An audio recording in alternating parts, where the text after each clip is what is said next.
Amables televidentes, bienvenido a su cita diaria, crepuscular y nocturna en Teleimpacto, que es al final de la tarde, despidiendo el sol y comenzando la noche. Ponga su caridad en buenas manos. Apoye el Patronato de Lucha contra el Cáncer de Villa González Incorporado. 809-443-8010. También el Hogar Escuela Santo Domingo Sabio, también otra institución que le sirve con ancho ánimo a los jóvenes que están en alto riesgo en la sociedad y allí los forman como verdaderos ciudadanos. La congregación salesiana, imagínense ustedes las acogedoras manos de esa congregación católica. Avenida Independencia, casi esquina Avenida General Gregorio Luperón, aquí en Santo Domingo. Bueno, voy a iniciar el programa con una nota de condolencia a una familia que me he sentido identificado con ellos. Y fueron principalmente el caballero a quien yo me voy a referir. Fue un fiel seguidor del programa por varios años, por muchos años, de este programa. Casi de forma fanática seguía el programa. Como él me lo manifestaba y yo le visitaba. Señores, falleció Don Puchú Troncoso. Don Puchú, un dominicano sano, bueno, honestísimo. Trabajó por más de 40 años en la Cancillería dominicana.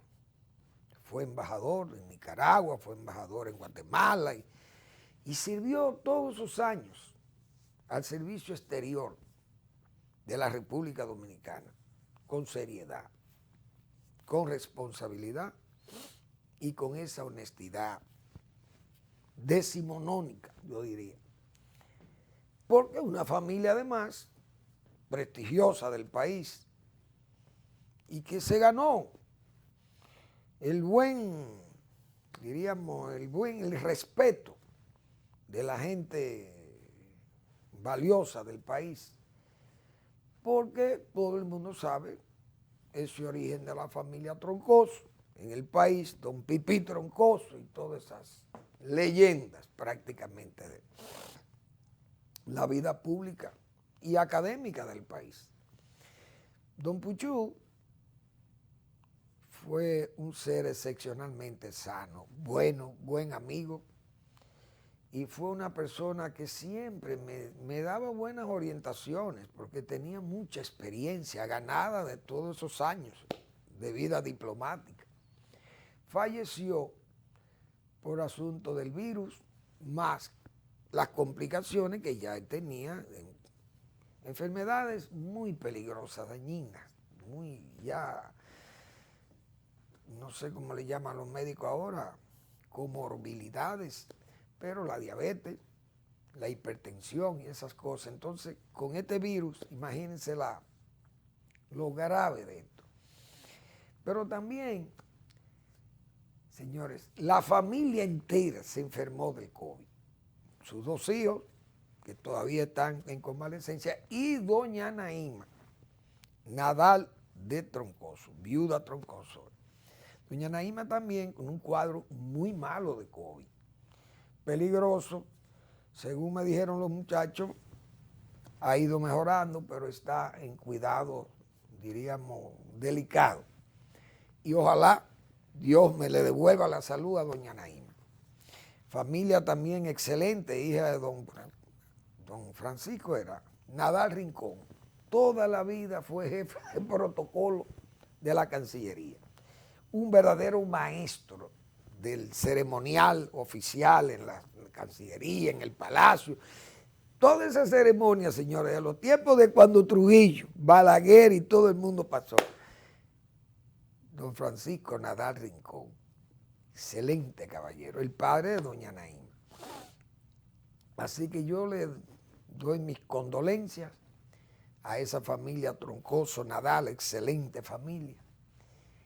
Y tengo también que poner mis quejas, porque uno a veces, el Estado Dominicano, yo no sé cómo con ejemplos tan malos como le dan a las familias nacionales, porque gente como esa que le ha servido de forma desinteresada, como burócrata, pero ahí no se ha perdido un peso, ni se ha gestionado un dispendio de un peso dominicano en manos de esas familias. La despiden de los trabajos, no le garantizan ni seguro, señores. Un hombre como es, 40 años sirviendo en esa, ni siquiera el seguro. La señora la despiden trabajando 15 o 20 años, ahí la despiden tampoco sin seguro ni nada. O sea, una cosa que uno dice, pero es que este Estado hay que robárselo prácticamente. Usted tiene que, el que le da la oportunidad de trabajar en el Estado, parece como que no queda más alternativa que robarse el Estado, porque esos son los que valen. Los ciudadanos que son verdaderos delincuentes y son los que arrasan con los bienes públicos y se los llevan a sacos del Estado. Esos son los buenos, esos son los que valoran. Pero no es solamente por los que son honestos, o mejor dicho, honrados. También gente deshonesta, gente que no respeta nada y insultan su propio ser para lucrarse o estar en el poder y son alabarderos. De todas esas cosas, señores, parece como que así es que hay que ser cuando uno vive en estados como estos. Como yo he dicho, que este es un estado que vamos al revés. Es decir, este es un estado que va en dos maletas. Una maleta que es el estado botín y otra maleta que es un estado elefantiásico y débil. Porque vemos cosas todavía. Fíjense la debilidad del Estado Nacional. Y más del Estado, de los gobiernos que rigen el Estado. Porque esos son los gobiernos. El Estado no es un ente, pero es un ente que tiene representantes, porque el gobierno para eso es que se elige el Ejecutivo para que dirija el Estado. Pero el Estado no se maneja solo. Entonces aparecen estos gobiernos que son verdaderamente gobiernos temblorosos. Manejan este Estado, el Estado botín o el Estado elefantiásico. Nada del Estado musculoso. Señores, es una vergüenza. Bueno, hay que ver todas las cosas que estamos, de las pocas que hemos podido ver en este breve tiempo de nuevo gobierno, las cosas, los escándalos, todos estos juicios que se llevan a cabo y las denuncias que siguen aflorando. Yo he dicho, el gobierno debe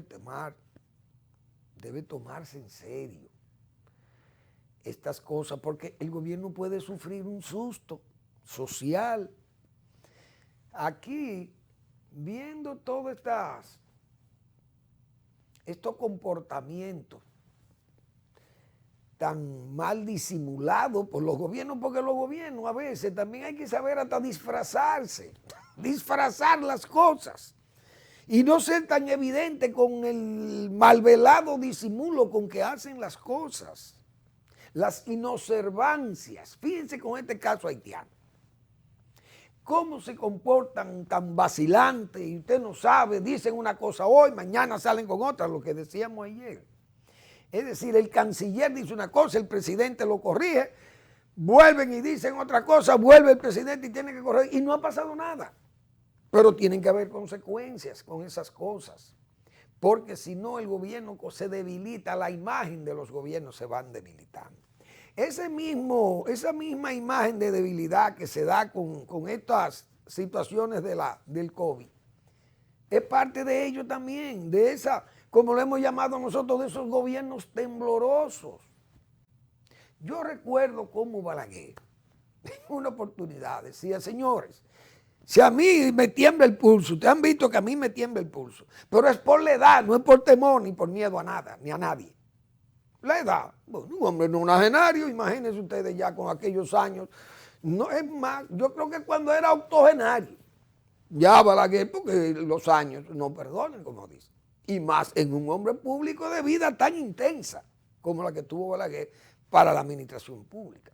Yo voy a poner un fragmento de una participación de Balaguer en una oportunidad que tuvo que dirigirse al país diciéndole que los gobiernos no pueden ser débiles. Fíjense ese comportamiento con Haití, este gobierno barajando, ¿qué es lo que hay que hacer? Repatriar, lo que hemos dicho nosotros. Presidente, repatrie. Y usted verá a los haitianos de rodillas ante usted, pero ahora se envalentonan, están envalentonados. ¿Por qué? Porque ven una cancillería manejada por pro-haitianos, ven comportamientos difusos y confusos del propio gobierno nacional y se envalentonan los haitianos. Ese canal va por encima de lo que digan los dominicanos. Oigan hasta dónde llega un país, señores, que nosotros lo hemos tenido siempre como, porque el dominicano no va, no cruza para ese país, no va a ese país. A cualquiera 100 dominicanos nos buscan y nos llaman. ¿Ustedes conocen Haití? Nunca hemos pisado ahí. En la frontera, lo que hemos ido a la frontera, bueno, vamos a cruzar medio metro para decir que pasamos para Haití. Ese tipo de conducta que la gente la usa. Usted va a Lajas, yo caminaba a Lajas, el proyecto de Lajas completo y Tierra Nueva. Y allá en Malpase, en Jimaní, pero y en Pedernales, uno va y cruza el río ahí, qué sé yo. Pero el dominicano no va ahí. Entonces, ¿qué es lo que dice Donald Trump? No, esos son hoyos de heces. Oigan, esa es la opinión de un presidente norteamericano de este tipo de país como Haití. Entonces, lucimos casi un esqueleto frente a Haití. Alex, yo quiero que tú, si tú tienes el fragmento, hazme el favor, colócame ese fragmento de Joaquín Balaguer. Un hombre que tiene que ser modelo. Las medidas en forma drástica y se seguirán cumpliendo drásticamente, porque desgraciadamente los dominicanos no atendemos las órdenes, sino cuando las órdenes se cumplen militarmente. Y yo pongo ese fragmento, porque fíjense el comportamiento de la juventud y de un pueblo que anda aquí como un pueblo que está embrutecido por el alcohol, vamos a decirle, porque los jóvenes que son y que estudiantes universitarios, muchos y otros que están educados, no respetan las normas, no respetan las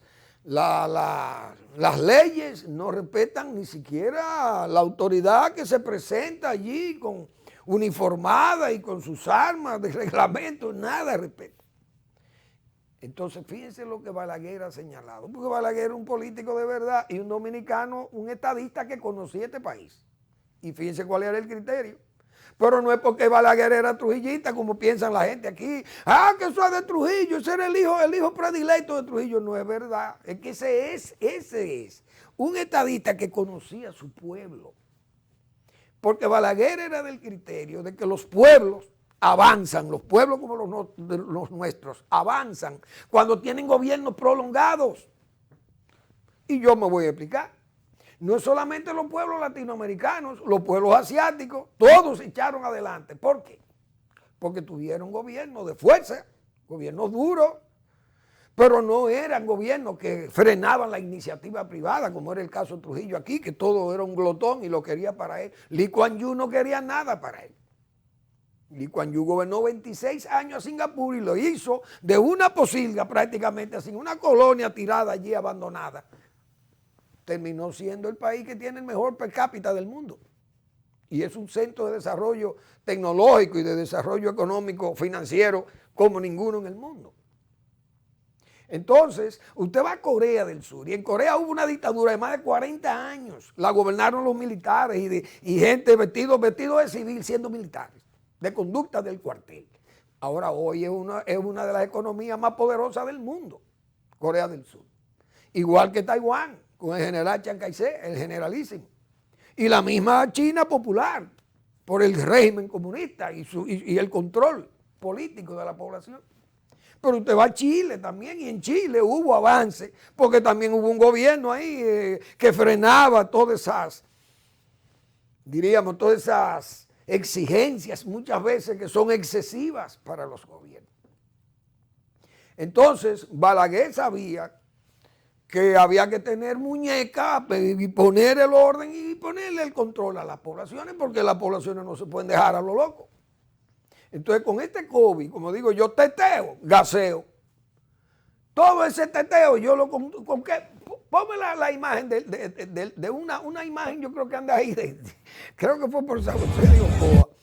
Ese tipo de cosas, señores, yo soy la autoridad y la aplicación del toque de queda y de esa medida diríamos, de excepción que tiene el gobierno, me permiten a mí aplicarle ahí dos bombas lacrimógenas y lo disperso inmediatamente. ¿Quién ha dicho que las bombas lacrimógenas no son para combatir amotinados? Es un amotinamiento a medidas de control que debe tener la población, y mire lo que hay.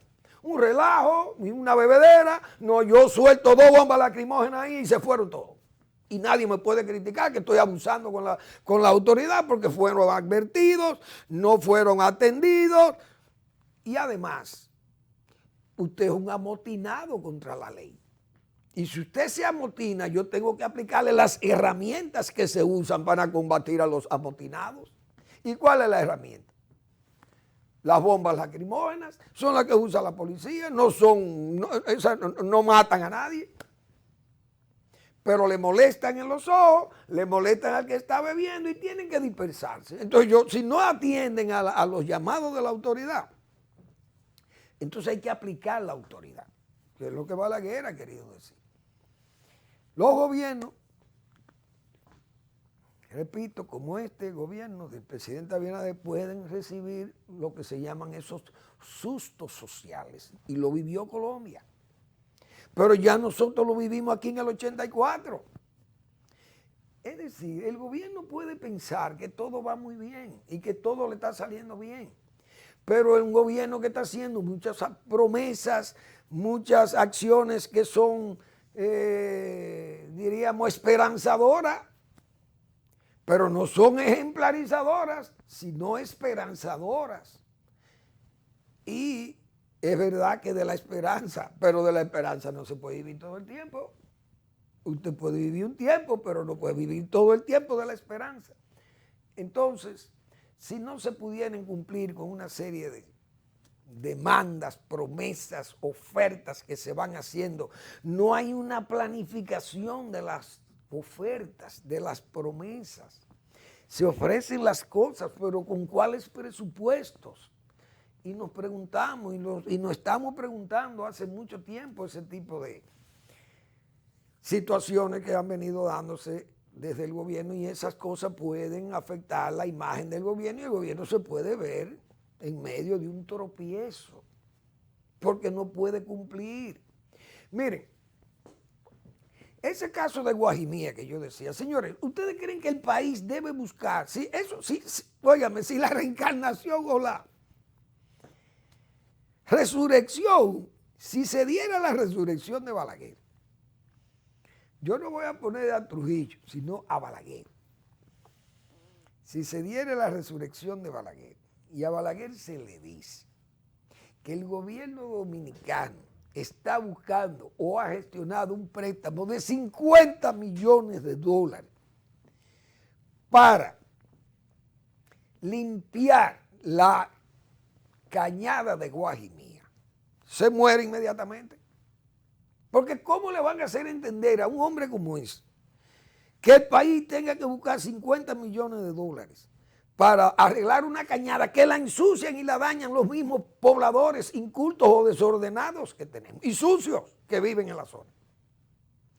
Una verdadera falta de planificación, porque entonces necesitamos esos 50 millones de dólares para hacer el acueducto de Bávaro y Punta Cana, como hemos dicho nosotros, bombean el agua del subsuelo, se saliniza el agua y se va a dañar todo ese proyecto de desarrollo turístico enorme y costosísimo que tiene el país en la zona este. Eso se llama falta de planificación. Vamos a la pausa.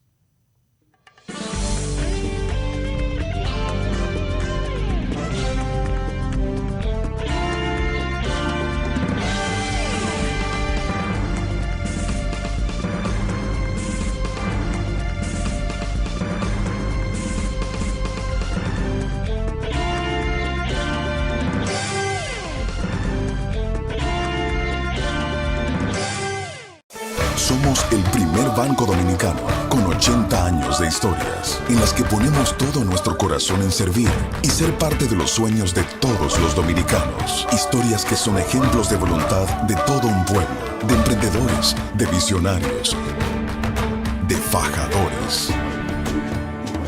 Historias de momentos donde nos levantamos, donde avanzamos, donde nos hacemos más productivos. Historias de gente que cree, que se supera, que proyecta nuestra cultura, que nos representa, dispuesta a construir nuevos caminos. 80 años sumando historias que nos llevan a nuevas fronteras, como el inspirador de la voluntad de todo un pueblo. Banreservas, el banco de todos los dominicanos. El Banco Central hace política monetaria.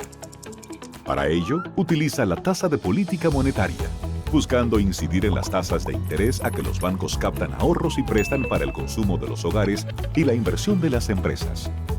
El objetivo de la política monetaria es mantener la inflación en torno a una meta definida por el Banco Central, logrando la estabilidad de precios y contribuyendo a crear las condiciones para un crecimiento económico sostenido.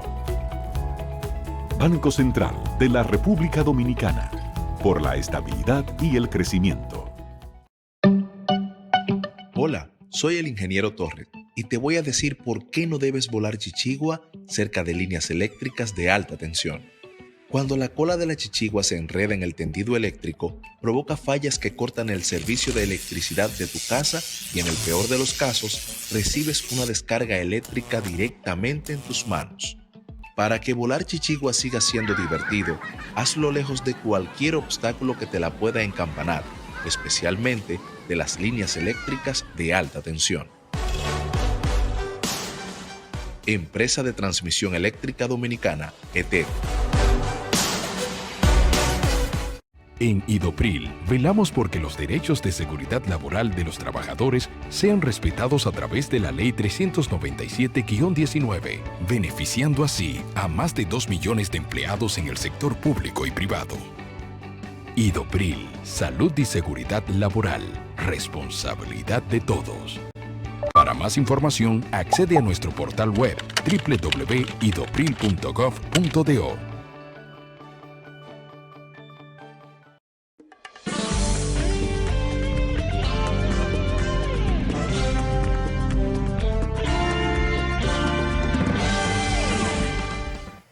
Bien, yo mencioné a Balaguer ahí, y entonces, pero es que esta semana pasada vi un anuncio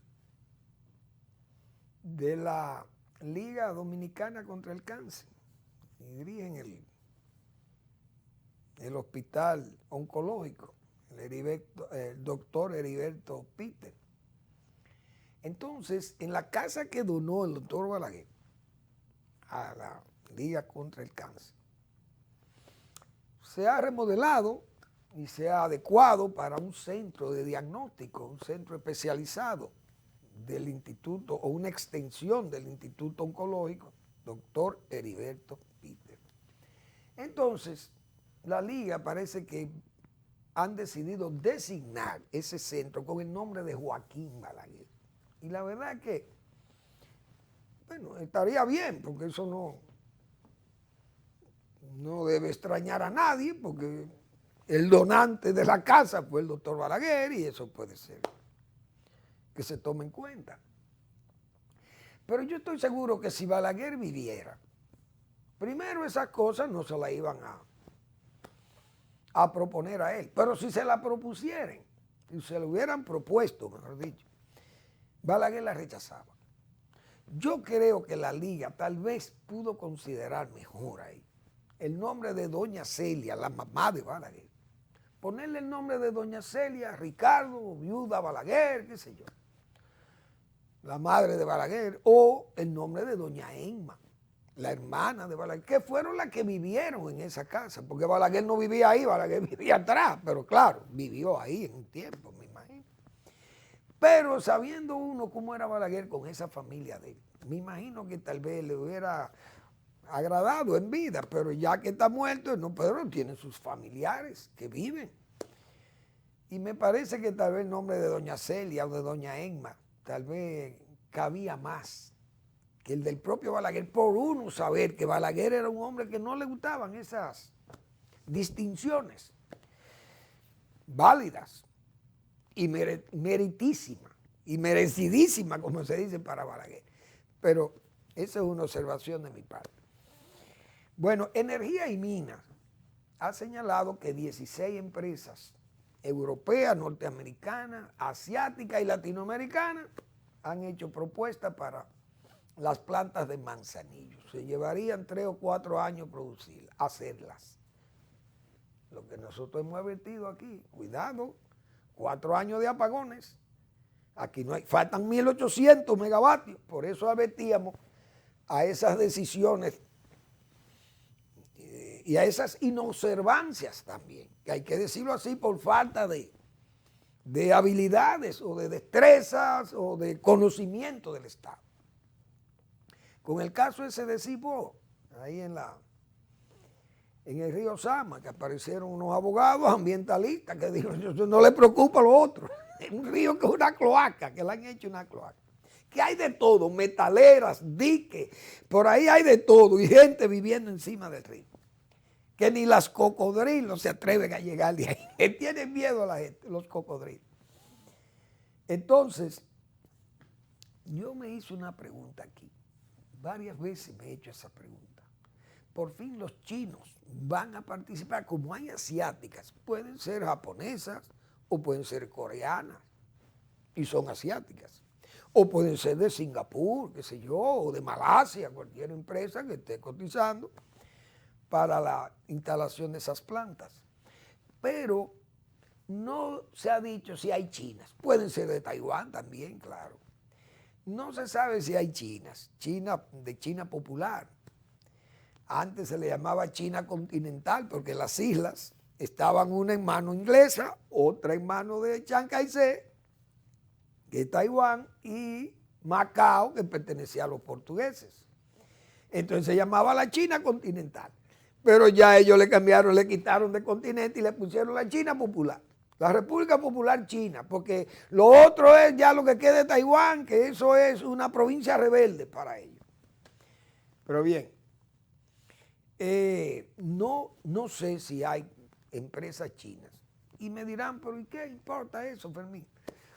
Yo creo que importa, porque es parte de la geopolítica norteamericana, ya con las advertencias que se le han hecho a los gobiernos y que el propio presidente Abinader le dijo a los chinos que habían áreas estratégicas que no podían estar en manos de la República Popular de China. Y esa es un área estratégica, que también me dio como cierta también inquietud, que el propio ministro de Energía dice que el gobierno no va a poner un centavo ahí. ¿Cómo que no va a poner un centavo? ¿Y de quién es el muelle? ¿Y de quién es el área del muelle? Que ellos van a comprar el muelle. Lo que instalen las plantas, lo van a comprar el muelle. Porque por ahí que van a descargar el gas. Porque hay que poner una terminal de gas. Más todas las importaciones y todas las cosas que se derivan de 2 plantas de ese tipo, como es Catalina. Pero Catalina importa el carbón, aquí se importaría el gas. Pero no es verdad que el gobierno dominicano no va a poner un chele. Y las vías de acceso y qué sé yo, y muchísimas, y el agua, el acueducto, qué sé yo, muchísimas cosas se le pegan al gobierno al final. Pero vamos a esperar, porque yo no soy tampoco, ni soy consultor jurídico del Poder Ejecutivo, ni nada, ni de la del Ministerio de Energía y Minas. Pero que esas cosas deben aclararse. Porque, repito, tal vez no son trascendentes, no tienen importancia, pero sí yo creo que tienen importancia.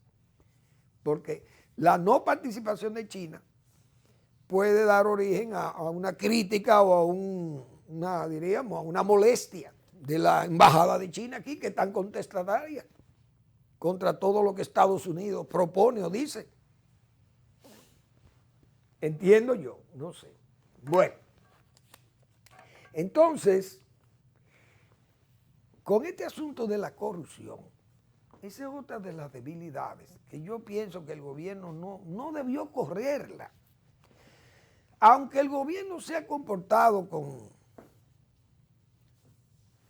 responsabilidad ante la persecución de la corrupción, porque al derivar el derecho de actuar según la Constitución, poner un fiscal que no participara, por ejemplo, en los asuntos persecutorios de la corrupción y que no se viera, aunque se viera, mejor dicho, que era la parte política del PRM, el brazo político actuando para perseguir los PLDistas. El gobierno hizo muy bien, el presidente dijo, para que esto no se vea como una persecución, el mismo sofisma, como he dicho aquí, como escudo de la persecución política, o que se quiera acusar al gobierno del borrón y cuenta nueva, de esa apelación exculpatoria del borrón.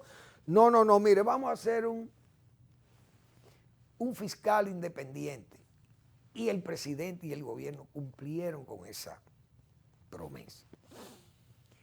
Entonces el gobierno está, diríamos, exento de ser el propiciador de esas actuaciones de la Procuraduría General de la República, y eso viene ya trayendo las inquietudes que se han señalado y todo esto.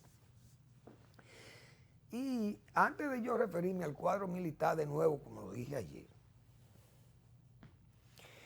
decíamos nosotros, señores, el gobierno no quiso, no era obligatorio que tuviera que imitar a Balaguer, pero decíamos que en el 86, tal vez por la nostalgia, la onerosa nostalgia que era eso para el PRM, tener que recordar el método usado por Balaguer contra Salvador José Blanco, que fue uno de los presidentes de ese partido, génesis del PRM. Pero es un método que este gobierno pudo haber utilizado eso, de que el pueblo supiera cuál fue la herencia que estaba recibiendo el gobierno. Pero no se hizo. Parece que también eso era una forma de librarse de las acusaciones de persecución política. Pero decíamos nosotros, señores, ¿qué ha pasado con el gobierno? Todas las instituciones están limpias. Que no ha habido una denuncia, no una denuncia, no una querella formal. No ha habido de ninguna institución. La Procuraduría que ha tenido, como dicen, que actuar, como dicen, a mano pelada, como se dice vulgarmente. O requiriendo informaciones, que fíjense la tardanza en llegarle las informaciones que piden al gobierno que le envíe una información de la visita sorpresa y todavía no la han recibido. Es decir, la Procuraduría General de la República, lo poco que ha hecho, que es mucho, porque no es tarea fácil levantar esos expedientes que hasta ahora han llevado a la justicia, y lo que puedan estar armando, según ellos mismos han dicho, que tienen más de 400 casos. Pero no es que ha tenido esa colaboración amplia. Fíjense que en este último caso, este último escándalo, que son centenares de escándalos, lo que hay latentes en el seno del gobierno. Porque todo, yo decía, usted va a la casa, ahí no pasó nada. Usted va a INAPA, no pasó nada. En obra pública no pasó nada, con tantas quejas. Usted va a Punta Catalina, ahí no hay nada. Odebrecht, tampoco hay nada. Lo que se trate del caso Danilismo o Danilato, no ha pasado nada. No sabemos nada. Usted va a educación, no se sabe nada. Usted va para la Secretaría de Trabajo, ahí está, pero en Agricultura todo está bien. Usted va a aduanas, todo está bien. Aduanas, bueno, recaudando, y no se habla de nada, ahí no hubo corrupción. Entonces uno muchas veces dice, ¿y dónde que está la corrupción? ¿Cuál es la corrupción? ¿O son los militares nada más los corruptos? Porque todos los militares, como sus cargos no son tan notorios como los de los ministros, y como los auditores son ciegos muchas veces, o ni siquiera tuertos, ciegos para cuando tienen que mirar para el lado militar. Nunca eso se audita. Y los militares no tenían problema. Entonces quizás por eso que lucen tan alborotados ahora, como se ha señalado, se ha denunciado. Pero ese caso de Apordón, señores, eso revela el mal de fondo que hay en todo lo que fue el gobierno, la administración del gobierno de Danilo Medina. Porque era un laissez-faire, un dejar hacer. Ahí había una, como yo he dicho aquí, la expresión de Luis XVIII, el monarca constitucional francés, que llegó a expresarse, enriquezcanse caballero, parece que Danilo Medina, ese fue el discurso. Enriquezcanse caballero. Eso que ha pasado en Apordón es lo que nosotros hemos pedido que se hubiera hecho en todo, que se irradiara el gobierno. Porque, señores, lo más lejos que teníamos es que la Cámara de Cuentas fue torcida también, inducida a que se dañara. Es decir, el órgano de control, de fiscalizar el gobierno, lo dañaron a redes para que cubrir con ese manto, ese trapiche, cubrirlo todo. Todas esas barbaridades administrativas que se han hecho. Porque eso de Apordón, Víctor Gómez Casanova va a tener que hablar en tártaro, a ver si no lo entiende, las explicaciones que dé, y pueda librarse. Pero ahí las acusaciones, que ese señor, lo que él hizo ahí, es el Estado más que botín. Es un Estado diríamos, cargado a saco, llevado, robado. Sí, porque es una cosa increíble. A menos que él dé explicaciones válidas que desmonten lo que él entiende que es una campaña contra su gestión. Pero que ya venía con señalamientos serísimos desde que se hicieron aquellas famosas contrataciones para la reconstrucción del muelle de Puerto Plata, que las evidencias de corrupción fueron tan brutales, tan de bulto, tan obvias, que hubo que echarla para atrás. Pero ya lo tenía negociado. Es decir, el hombre es rápido, más rápido que uno de esos lanzadores de bolas de humo, como le llaman en el béisbol. Vamos a la pausa.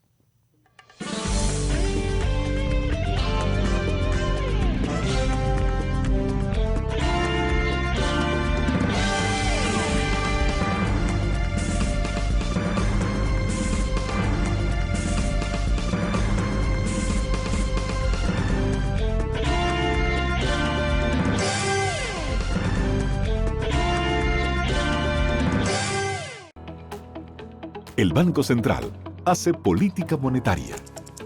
Para ello, utiliza la tasa de política monetaria, buscando incidir en las tasas de interés a que los bancos captan ahorros y prestan para el consumo de los hogares y la inversión de las empresas.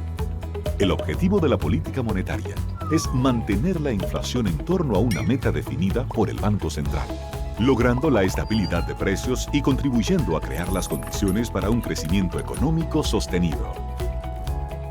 Banco Central de la República Dominicana, por la estabilidad y el crecimiento.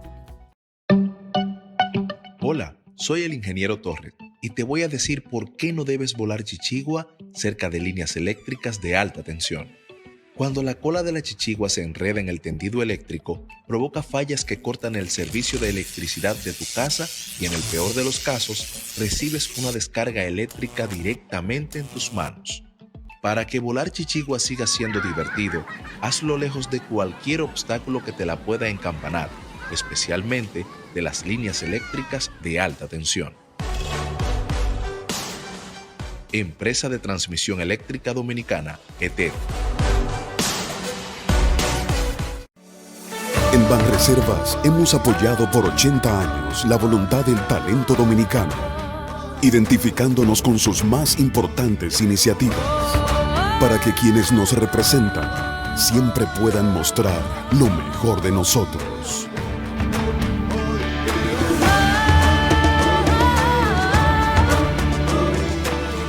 Banreservas, 80 años siendo el banco de todos los dominicanos. En Idopril, velamos porque los derechos de seguridad laboral de los trabajadores sean respetados a través de la Ley 397-19, beneficiando así a más de 2 millones de empleados en el sector público y privado. Idopril, salud y seguridad laboral, responsabilidad de todos. Para más información, accede a nuestro portal web www.idopril.gov.do.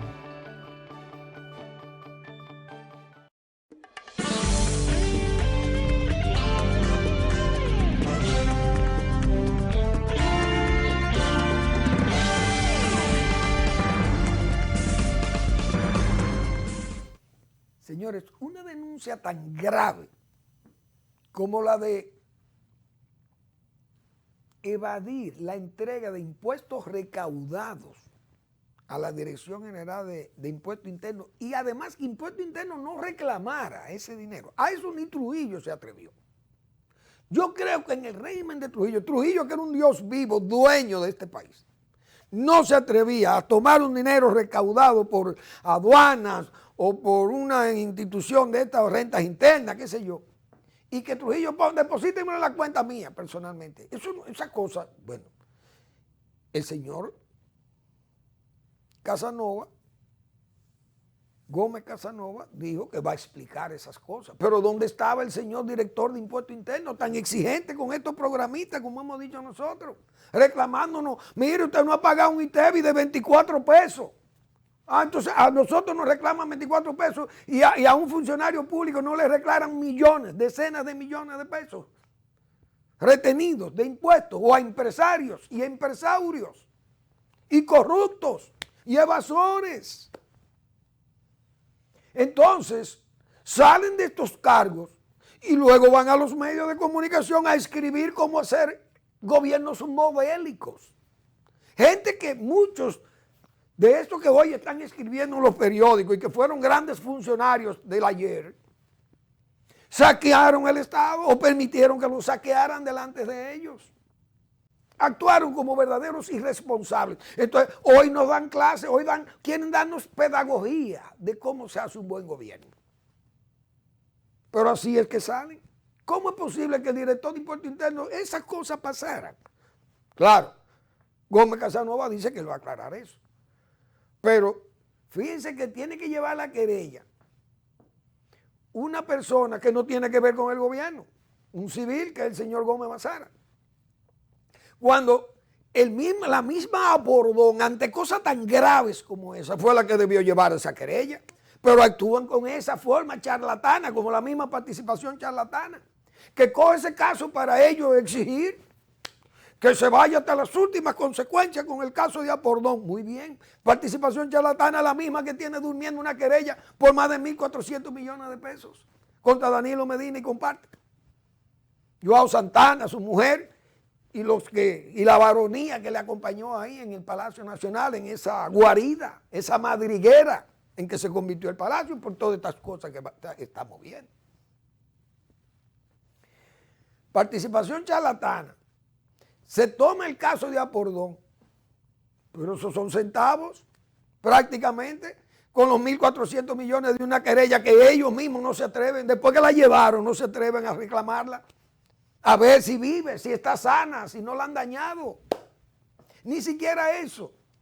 Entonces son unos cínicos y unos hipócritas que actúan con una irresponsabilidad, como yo le llamo, como verdaderos charlatanes. Los mismos abogados contratados por el gobierno, ¿dónde están esos abogados? Tiene que ser, a Guido Gómez Mazara no lo ha contratado el gobierno para esas cosas. Él lo hace, entiendo que por decisión propia, personal. Increíble.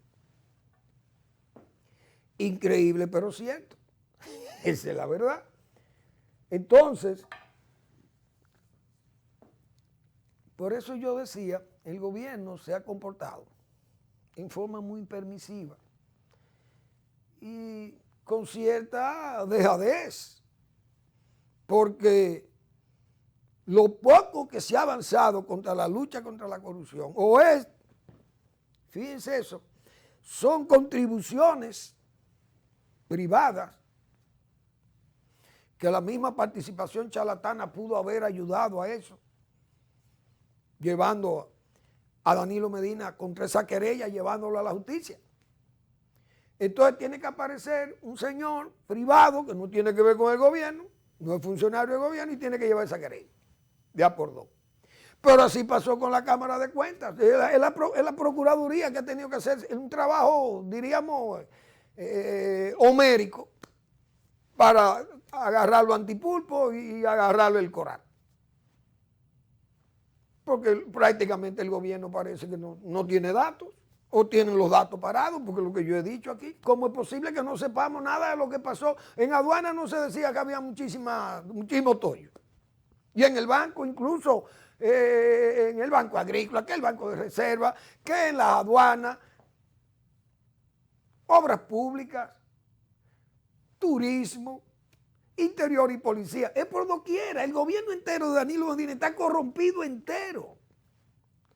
Industria y comercio, señor, con esos combustibles, todo ese andamiaje militar corrupto, que ese es otro de los problemas que está arrastrando este gobierno. Que nosotros decíamos al principio, esa alianza o esa tolerancia o esa inclinación es de condenación, decíamos nosotros. Poner el sector militar en manos de Hipólito Mejía, un hombre que ha estado planteando una tesis que es una tesis antijurídica. Es decir, la del borrón y cuenta nueva, la apelación exculpatoria del borrón y cuenta nueva. ¿Y cómo es posible que vamos a poner entonces unas decisiones como esa que decíamos? Fíjense ya por dónde andan los chismes, como se dice, o las especulaciones de los militares que andan buscando, que trabajaban para el encargado de la seguridad del presidente Mejía, y que entonces el que era encargado es el secretario de defensa ahora, y entonces todo eso se ve como si lo manejara Hipólito Mejía, que era lo que yo decía desde el principio aquí. Cuando nombraron a Díaz Morfay, lo primero que dijimos nosotros aquí, el presidente está poniendo todo el área militar en manos como la de Hipólito Mejía. Hipólito Mejía no es la mano más confiable y más segura para que se maneje el sector militar. Lo dijimos nosotros al principio aquí, responsablemente. Y miren ya por dónde andan todas estas especulaciones. Fíjense ya las personas que son mencionadas en esos manejos tan difíciles que son los manejos de las cosas de la guardia, del cuartel. Eso está intacto. Gente señalados por corrupción, gente señalado porque no hay señalados por crímenes, mejor dicho, crímenes de sangre. Pero en esa asociación con los malhechores del narcotráfico y esas cosas, fíjense ya cómo ese mayor, decíamos nosotros, el mayor de la policía, falleció, el pobre, que en paz descanse. Lo agarran en medio de una balacera contra dos personas señaladas como de los ilícitos, de los negocios del bajo mundo. Son asesinados, un acto sicarial, y se llevan al mayor también. ¿Qué buscaba ese mayor ahí? Esas connivencias. Entonces, así es que está media Fuerza Armada, anda así. ¿Y quién va a desmontar eso? No hay, parece, un deseo de eso, porque es que no hay una estructura militar que cumpla con las exigencias de la hora. Y las exigencias de la hora, por gente que sabe de eso, y hay que oír a Marino Vinicio Castillo, que ha hecho pedagogía de eso aquí. Los males que hay que enfrentar dentro de esos cuerpos armados y policiales de la República Dominicana, que ya están infestados, que están ya, no van a decir que están todas dañadas las Fuerzas Armadas, porque no es verdad, pero hay mucha gente ahí que evidentemente están comprometidos con el escándalo. Y repito, no es verdad que esas son las mejores manos para manejar la guardia. Aunque Díaz Morfa sea un hombre muy serio, pero no tiene el carácter ya para manejar una situación como la que hay, porque no lo han hecho y van a tener 10 meses. Y no se ha visto allí. No se ha visto un trabajo para desmontar todo ese malestar que hay dentro de esos militares. Porque fíjense que todavía esta gente están condenados en medidas de coerción. Es decir, se le ha dado